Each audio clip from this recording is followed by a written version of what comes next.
I pull my coat tighter as the morning air cuts through the market square. Eli's small hand grips mine so hard his knuckles turn white. His fingers tremble every time someone brushes past us.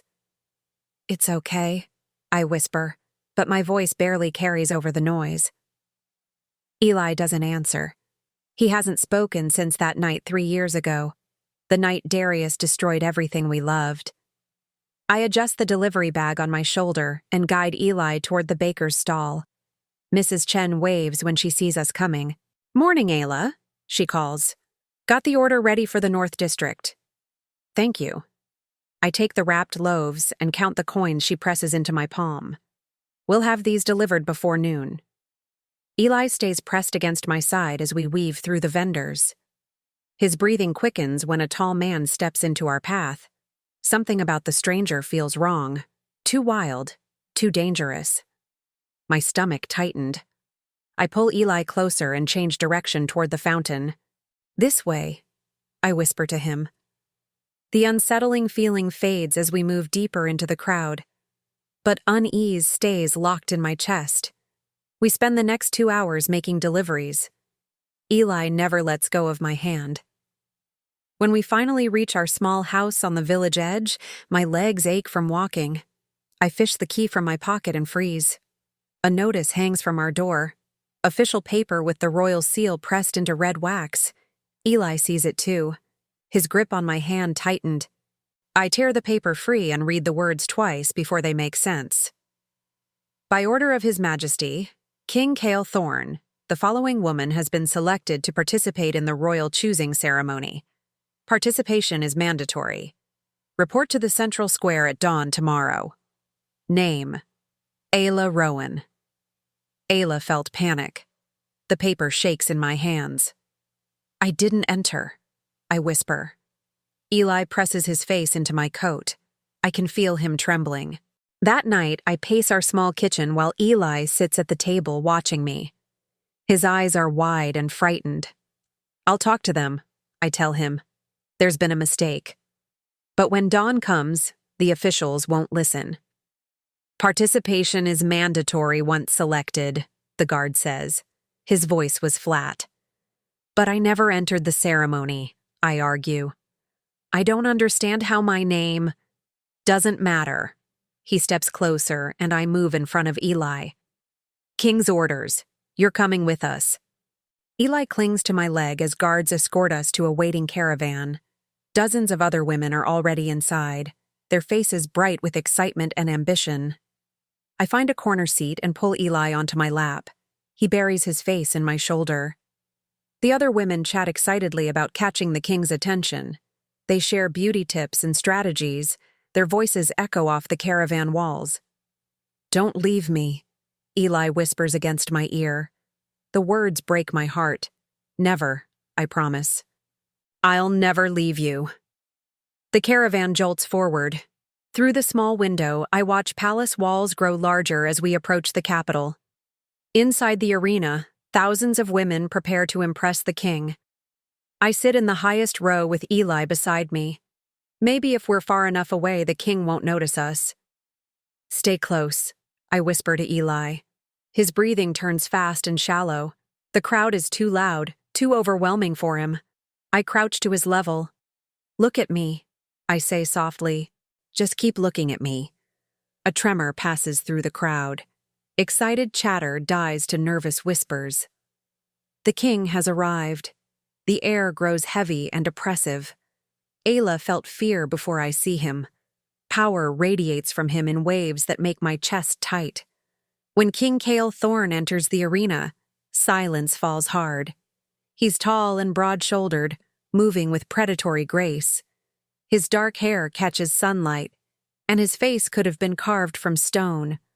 Cold, unyielding, terrifying. His gaze sweeps over the crowd. For one brief moment, his eyes pass over our section. I feel his attention brush against me, curious and sharp. Eli shrinks behind my back. "He's scary," he whispers. The ceremony begins with speeches about honor and tradition. The king stands motionless on the platform below, his expression unreadable. Then chaos erupts. A rogue wolf bursts through the gate, massive and snarling. Screams fill the arena as women scramble away from the beast. But the wolf isn't running randomly. It charges directly toward our section, toward Eli and me. No! I shove Eli behind me and brace for impact. The wolf's yellow eyes lock onto mine. Its claws scrape against stone as it launches itself up the steps. A blur of motion slams into the beast from the side. The king has shifted into his wolf form, bigger and darker than the rogue. His jaws close around the attacker's throat. Blood hits the arena floor. The rogue goes limp. King Kael shifts back to human form. His clothes torn, but his expression calm. He looks up at our section. His sharp gaze finds mine immediately. My heart pounds so hard I can barely breathe. Guards surround us before I can move. The king approaches slowly. His boots echo on the stone steps. Up close, he's even more intimidating. Tall enough to block out the sun. Eyes the color of winter storms. He studies me in silence. I tremble under his gaze, but I don't look away. "Who was that rogue targeting?" he asks. His voice was low and controlled, but it carries absolute authority. I open my mouth to answer, but no sound comes out. I shake my head helplessly. Behind me, Eli whimpers. "Your Majesty," a woman says. I turn to see a tall, dark-haired woman in royal colors approaching. "Perhaps we should continue with the ceremony." The other candidates. "No." The king's voice cuts through her words. "No other woman will stand here today." His eyes found mine. "I choose her." The arena erupts in outrage. Women scream protests and accusations. Guards step forward to control the crowd, but all I hear is my own pulse thundering in my ears. The king orders guards to escort us as the arena explodes into chaos. Women shout my name, their voices sharp with fury and disbelief. "Wait," I stammer, finally finding my voice. "I never entered. I don't want—" "You're not safe out here," King Kael says quietly. The words hit me harder than the rogue's attack. Something in his tone makes my chest tightened with fear I don't understand. Guards surround us as we're led from the arena. Eli clings to my hand, his small body shaking against my side. Behind us, the crowd screams my name. The palace halls stretch endlessly before us. Everything is marble and gold, cold and silent. Our footsteps echo off the high ceilings. Eli refuses to let go of my hand. His breathing stays quick and shallow. The dark-haired woman from the arena walks beside us. "I'm Maeve," she says. "The king's beta." I nod, but don't trust myself to speak. "Why did he choose you?" Maeve asked. "I don't know." My voice was barely a whisper. Maeve's eyes narrow. "The king doesn't act without reason." She leads us to a suite of rooms in the east wing. The furniture is beautiful but feels foreign. Too grand for people like Eli and me. "You'll stay here tonight," Maeve says. "Guards will be posted outside." "We're prisoners?" I ask. "You're protected." Her voice was softer now. "There's a difference." After she leaves, I sit on the edge of the massive bed with Eli curled against my side. The silence in the palace feels wrong, too heavy. "Why did he pick me?" I whisper to the empty room. That night, I lie awake staring at the ceiling. Every shadow seems to move. Every sound makes my nerves jump. Footsteps echo in the hallway outside our door. They stop directly in front of our room. I hold my breath and listen. The silence stretched. After a long moment, the footsteps fade away. The next morning, a servant brings word that the king wants to see me. "Just you," the girl says, glancing nervously at Eli. "He stays with me," I said firmly. The king said, "He stays with me." The throne room is even more intimidating than the arena. King Kael sits on a chair carved from black stone. His presence fills the enormous space. He dismisses the guards with a single gesture. Now it's just the three of us. Come closer, he says. I walk forward slowly, keeping Eli behind me. The king's winter-gray eyes track our every movement. The rogue wasn't random, he says without preamble. I sensed danger around you before the attack happened. Ayla's breath caught. I don't understand. Someone sent that wolf. His voice stays controlled, but something dark flickers in his expression. Someone who knows you. The room feels colder suddenly. That's impossible. King Kael leans forward slightly. I've lost before, he says quietly. I won't again. The words carry weight I don't fully grasp, but the pain behind them squeezes my heart. I try to leave the palace the next morning. Guards stop me at the main entrance. King's orders, one of them says. You're not to leave the grounds. You can't keep us here, I argue, but my voice shakes. Eli starts to panic beside me. His breathing turns ragged, and he grips my coat with white knuckles. It's okay, I whisper to him. We're okay. But we're not okay. We're trapped. Maeve appears in the doorway behind us. Threats surfaced during the night, she says. Her voice was gentler than before. You're safer inside. What threats? Someone left a message at the gate, carved into wood. Maeve's jaw tightened. An old symbol. One the king recognizes. My stomach drops. What kind of symbol? Before Maeve can answer, I see a shadow move past the palace entrance. A figure watching from the tree line. My blood turns to ice. King Kael increases patrols around the palace. He personally escorts us to new quarters in the north wing, closer to his own rooms. His silence unnerves me more than words would. He moves with controlled purpose, but tension radiates from his shoulders. Eli studies the king cautiously. For the first time since we arrived, he doesn't hide completely behind me. When we reach the new suite, King Kael kneels to Eli's eye level. Are you hungry? He asks softly. Eli nods slowly. We'll have food brought up. The king's voice was gentle when he speaks to my brother. Whatever you want. To my surprise, Eli reaches out and touches the king's hand briefly before pulling back. Something shifted in King Kael's expression. The hard lines around his eyes soften for just a moment. That night, someone tries to break into the lower floors. Guards find scratches on window locks and footprints in the garden below. King Kael orders us moved to his private wing immediately. I don't want to impose, I say, but the words sound weak even to me. You're safer near me. His tone leaves no room for argument. The room he gives us connects to his chambers through a shared sitting area. It's comfortable, with thick carpets and a fireplace. Despite my discomfort at being so close to the king, Eli relaxes for the first time since we arrived. He explores the room while I watch from the doorway. King Kael stands in the entrance to his own chambers, studying us. When our eyes meet, something passes between us. Understanding, maybe, or recognition of shared fear. He closes his door quietly, but I know he's still listening, still guarding us. Days pass in strange, quiet routine.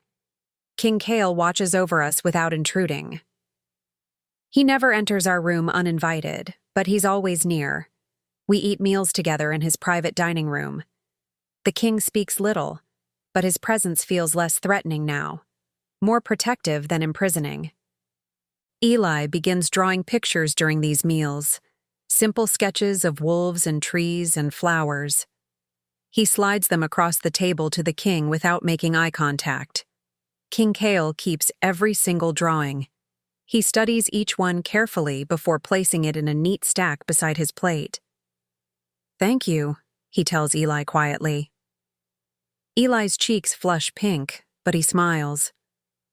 Ayla felt curious about the king during these shared moments. The sadness that flickers across his face when he thinks no one is watching. The careful way he moves around Eli. The gentleness he tries so hard to hide. One night, I wake from a nightmare about the rogue's yellow eyes. My heart pounds as I slip from bed to check on Eli. The hallway outside our room is dim, lit only by moonlight from tall windows. King Kael sits on the floor beside our door. His back rests against the wall and his eyes are closed. But I know he's not sleeping. He's standing guard. "You don't have to do this," I whisper. His eyes open, finding mine immediately. "Yes, I do." "Why?" For a long moment, he doesn't answer. Then he says, "Because I failed before." The pain in his voice makes my chest tighten. I want to ask what he means, but the words stick in my throat. Instead, I sit down beside him on the cold stone floor. "I have nightmares too," I admit. The silence hung between us, watching shadows move across the hallway walls. During breakfast the next morning, everything changes. King Kael sets down his coffee cup and looks directly at me. "I had a mate once," he says quietly. Ayla's breath caught. Beside me, Eli stops drawing and listens. "Elena. She was gentle and kind. Nothing the people expected for an Alpha King's mate." His voice was steady, but I hear grief underneath. "She was pregnant when the rogues attacked 5 years ago." My heart clenches. "Kael." "I was away on the northern border, a territorial dispute that seemed urgent at the time." His jaw tightened. "By the time I returned, she was dead. They both were." Tears blur my vision. "I'm sorry. I couldn't protect them." His eyes found mine. "I won't fail again." The vulnerability in his admission breaks something open in my chest. This powerful, feared king is just a man carrying impossible grief. "Darius killed my parents," I say suddenly. King Kael's attention sharpens. 3 years ago, he was supposed to be my mate, an arranged match. My hands shake as memories surface. But he wanted more than marriage. He wanted to control our pack completely. What happened? My father refused to hand over leadership, so Darius challenged him. My voice was barely a whisper. But he cheated, brought rogues to help him fight. Eli moves closer to my side, remembering. "My parents died defending our home. Eli and I barely escaped." I look at the king. "We've been running ever since." "You deserved better than this world gave you," King Kael says softly. His words wrap around my heart. 2 days later, everything falls apart. A messenger arrives during lunch, his face pale with fear. He whispers something to Maeve, who immediately turns to the king. "A message was found on the eastern border," she says, "carved into a tree." King Kael goes perfectly still. "Show me." Maeve hands him a piece of paper with a symbol drawn in dark ink. When I see it, my blood turns to ice. It's Darius's mark, a twisted wolf head with crossed claws beneath it. "No," I breathe. Eli starts shaking beside me. He remembers that symbol too. He remembers the night it was carved into our front door before the attack. King Kael stands abruptly. His chair scrapes against stone.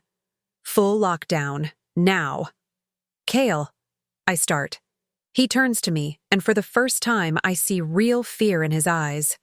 "He's coming for you." Guards flood the dining room. Maeve barks orders about perimeter security and patrol schedules. But all I can hear is my own heartbeat thundering in my ears. King Kael steps close to me.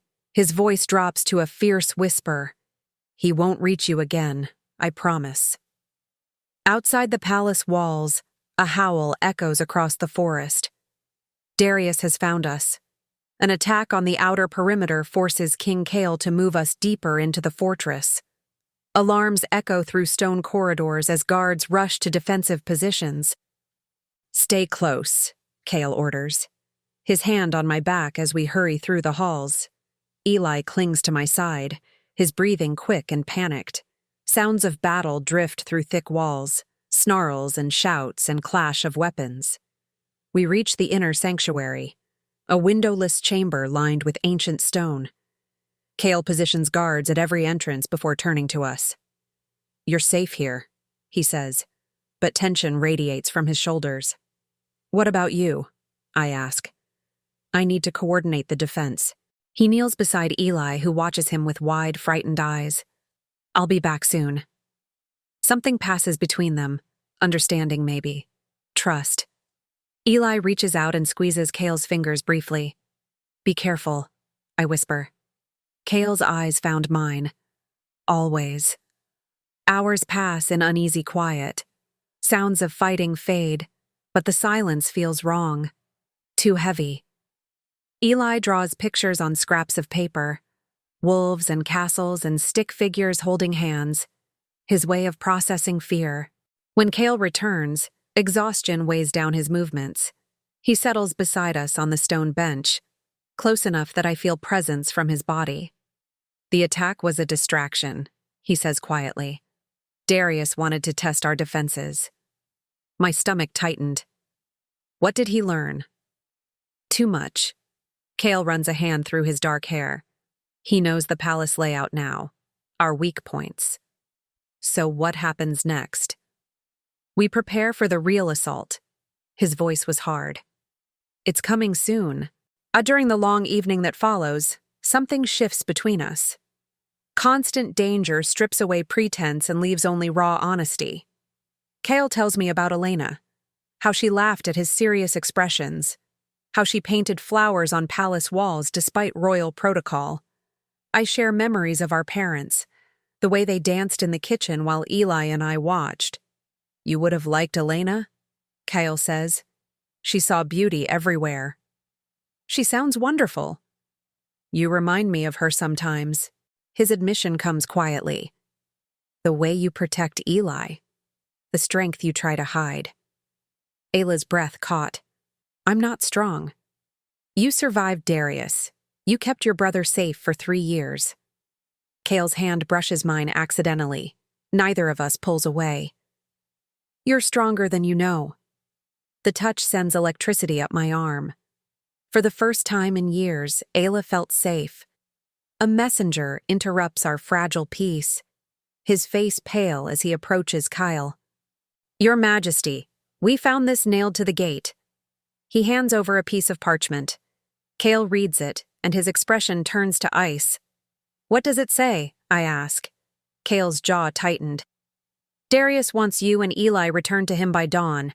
If we refuse, he'll burn the palace and everyone in it." The blood drains from my face. "We have to leave." "No."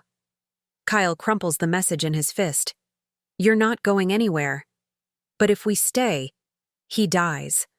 Kael's voice was certain. "Tonight." Something cracks in his controlled facade. For the first time, I see the full extent of his rage. His fist slams into the stone wall hard enough to split his knuckles. Blood runs down his fingers, but he doesn't seem to notice. "I couldn't save Elena," he says. His voice was raw. "I couldn't save my child, but I can save you." The pain in his words breaks my heart. I reach for his bleeding hand without thinking. "I'm scared too," I whisper. Kael closes his eyes. My words physically hurt him. "You shouldn't have to be." A guard's shout echoes from the courtyard below. "Breach in the eastern wall." Kael straightens immediately. Training overrides emotion. "It's starting." Smoke fills the lower halls as Kael rushes us toward the upper floors. Sounds of battle grow louder, snarls and screams and breaking glass. "This way," Kael calls, carrying Eli while pulling me with his free hand. Warriors clash in the corridors below us. I catch glimpses of wolves tearing at each other, blood painting the marble floors. "How many?" I ask. "Too many." Kael's voice was calm despite the chaos. "Darius brought an army." We reach the highest tower of the palace. Kael sets Eli down gently and checks the locks on the heavy door. "You'll be safe here until—" An explosion rocks the palace. The walls shake and dust rains from the ceiling. Eli slips from my arms and runs toward the sound. "Eli, no!" I chase after him, but he disappears into the smoke-filled corridor. "Ayla!" Kael's voice follows me as I sprint down the hallway. Eli! I scream his name until my voice cracks. A masked wolf steps from the shadows ahead. Before I can react, strong arms seize me from behind. Kael appears in fury itself. His wolf form tears the attacker away from me. Blood sprays across the walls as he destroys the threat. But somewhere in the chaos, I hear Eli scream. And I know Darius has him. Chaos erupts as Eli disappears into the smoke. I sprint down the corridor, calling his name, my voice cracking with desperation. Eli, where are you? The palace burns around us. Tapestries catch fire and crumble to ash. Broken stone blocks our path. A masked wolf seizes me from behind, but Kael tears him away with terrifying fury. His claws rip through the attacker's throat. We hear Eli scream somewhere deeper in the fortress. The sound pierces through smoke and flame. He has him, Kael growls. His eyes blaze with rage I've never seen before. Something shifted in his expression. The cold, controlled king disappears. What remains is pure predator. Where would he take him? Kael asks. Somewhere high, I say, thinking desperately. Darius always liked to watch his victories. The outer tower. We track Darius through the ruins. Bodies of fallen warriors litter our path. Some wear palace colors, others bear Darius's mark. The battle rages below us, but we climb higher. Away from the main fight. My legs shake, but I refuse to stay behind. Every step brings us closer to Eli, closer to the man who destroyed my family. When we find him, Kael says quietly, stay back. No. My voice was stronger than it's been in years. I won't hide anymore. We reach the outer tower. The door hangs open, torn from its hinges. Inside, Darius waits. He stands at the window with Eli in his arms. My brother struggles weakly, tears streaming down his face. Darius looks exactly as I remember, tall and broad, with cruel eyes and a smile that promises pain. His dark hair is longer now, and scars mark his face from years of fighting. Hello, little Omega, he says when he sees me.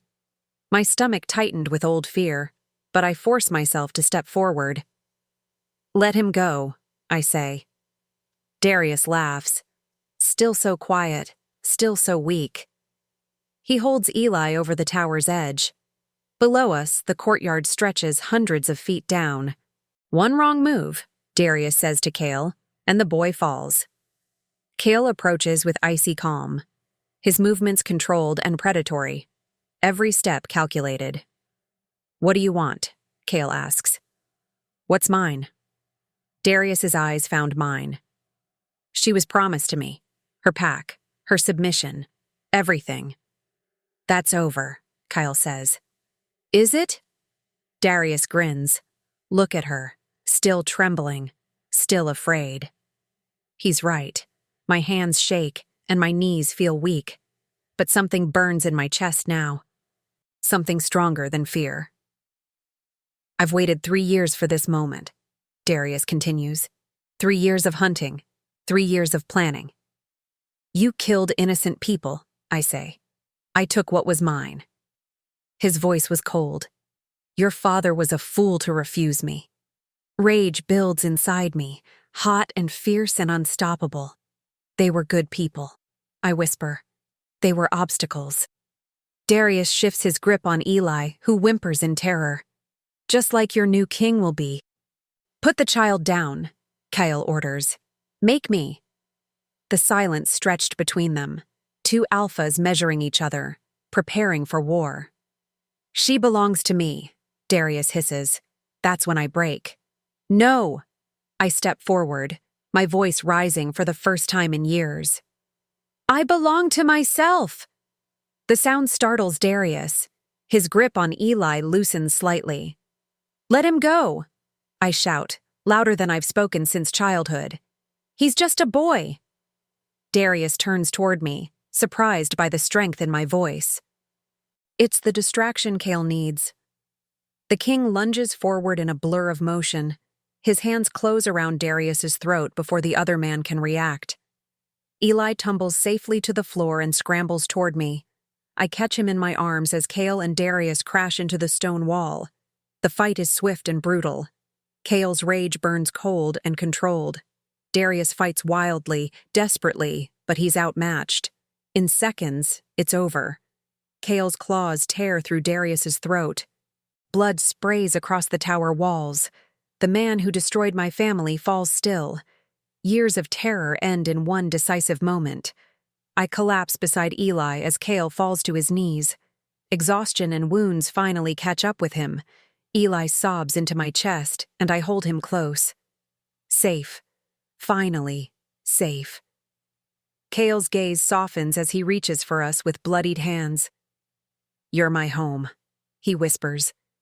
In the aftermath, Kael pulls me close. His body trembles slightly despite his calm facade. I bandage his wounds while Eli sleeps beside us on the tower floor. The palace burns below, but here in this moment, we're together. "I knew from the first moment," Kael says quietly. "Knew what?" "That you were different." His eyes found mine. Not weak, but strong in ways I'd forgotten existed. My heart pounds at his words. "I was terrified of you. I was terrified of failing you." His forehead rests against mine. "The way I failed Elena." "You didn't fail anyone," I whisper. "I almost lost you tonight." "But you didn't." I touch his face gently. "We're here. We're alive." Kyle's breath catches. "I don't know how to do this, how to feel this way again." "Neither do I." My voice was soft. "But maybe we can figure it out together." Something shifts in his expression. Hope replacing the old grief. "I trust you," I whisper for the first time. The words break something open between us. Kael's lips brush against mine, gentle and careful. Our first kiss tastes of smoke and tears and promise. When we break apart, Eli stirs in my arms. "Ayla?" His voice is small but clear, the first word he's spoken in 3 years. "I'm here," I tell him. "We're safe now." Eli looks at Kael with wide, trusting eyes. "Home?" Kael smiles, and warmth replaces his old icy detachment. "Yes, we're home." The kingdom is informed of Darius's death and restored safety. Kael announces that I will remain by his side, not as a political bride, but as his chosen partner. I step forward despite nerves. My voice carries enough strength to silence the hall. "I choose him too," I say clearly. The courtiers murmur approval. Some look surprised that the quiet Omega found her voice. Eli joins us, holding both our hands. The sight of us together. A family forged in fire and sealed in love. Kael lifts my hand to his lips and presses a gentle kiss to my knuckles. "Forever?" he asks softly. "Forever," I promise. The weeks following Darius's death pass in careful healing. The palace rebuilds around us, stone by stone. Workers repair the damaged walls while we repair ourselves. Eli speaks more each day. Simple words at first, then full sentences. His laughter returns gradually, filling halls that once echoed with silence. Kael moves differently now. The rigid control softens into quiet strength. He smiles when he thinks no one is watching. He sits on the floor to play with Eli's toy soldiers. Ayla felt peace for the first time in years. "The council wants to discuss succession," Maeve says during breakfast one morning. Kael's fork pauses halfway to his mouth. "Not yet." "They're concerned about stability, about the future of the kingdom." "The kingdom is stable." Kael's voice was firm. "We have time." But I see worry flicker across his features. The weight of crown and duty never fully leaves him. That afternoon, I find him standing on the balcony overlooking the courtyard. Eli plays below with wooden horses while guards watch nearby. "What are you thinking about?" I ask. Kael's arms wrap around me from behind. "Everything. Nothing. You." I lean back against his chest. "The council is right, you know. About planning for the future. I know. His voice was quiet. But I'm not ready to share you with politics yet. You won't have to share me. I turn in his arms. But someday, this kingdom will need heirs. Stability. Kael's breath caught. Is that what you want? I want whatever makes you happy. My hands find his face. What makes us a family? Something shifted in his expression, joy replacing worry. A family, he repeats softly. If that's what you want too. More than anything, his forehead touches mine. But not because the council demands it, because we choose it. Then we choose it, I whisper. 6 months later, the palace feels completely different. Laughter echoes through halls that once knew only silence. Eli races through corridors while guards pretend to chase him. His joy infectious to everyone around him. Servants smile when they see us coming, no longer afraid of their cold king and his mysterious Omega. Kael and I walk hand in hand through the gardens every morning. He tells me about kingdom business while I share stories from the village below. The harvest festival is next week, I say as we pause beside the fountain. Will you dance with me? He asks. In front of the whole kingdom? Especially in front of the whole kingdom. His eyes found mine. I want everyone to see how happy you make me. My heart pounds at his words. I'm still not used to being watched. You don't have to be anything but yourself. Kael lifts my hand to his lips. That's all I've ever wanted. The festival arrives with music and celebration. Hundreds of people fill the palace courtyard. Vendors sell sweet cakes while children run between the dancing couples. Eli wears new clothes and a huge smile. He stays close but no longer hides behind me. Look, Ayla? He points at the jugglers throwing colored balls. Can I try that? Maybe when you're older, I laugh. Kael appears beside us carrying 2 cups of cider. Having fun? The best, Eli says seriously. When the music starts for the main dance, Kael offers me his hand. My lady? The crowd parts as we move to the center. Hundreds of eyes watch, but I only see him. Kael leads me through the steps with gentle confidence, his hand steady on my waist, his eyes never leaving mine. I love you, he says quietly as we spin. The words stop my breath.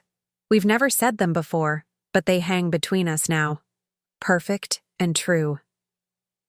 I love you too, I whisper back. The dance continues around us, but we're lost in our own moment, our own beginning. When the song ends, Kael doesn't let me go. Instead, he drops to one knee before the entire kingdom. Gasps echo through the crowd. Eli bounces excitedly beside us.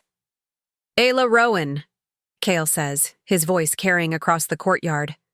You saved my life in every way a person can be saved. Tears blur my vision. My hands shake as he reaches into his pocket. You gave me hope when I thought it was lost forever. You gave me family when I thought I'd always be alone. He holds up a ring that catches firelight. Will you marry me? Not because the kingdom needs a queen, but because I need you? The silence stretched across the courtyard, every person waiting for my answer. Yes, I breathe, then louder. Yes. The crowd erupts in cheers as Kael slips the ring onto my finger. He stands and kisses me while the kingdom celebrates around us. Eli launches himself into our arms, laughing and shouting with joy. We're really a family now? He asks. We were always a family, Kael tells him. Now it's just official. Later that night, after the festival ends and the guests go home, we sit together in Kael's chambers. Our chambers now. Eli sleeps on the rug in front of the fireplace, exhausted from excitement, his toy wolf clutched in one hand. He's grown so much, I say softly. You both have. Kael's arm tightens around me. When I first saw you in that arena, I never imagined this. What did you imagine? Duty?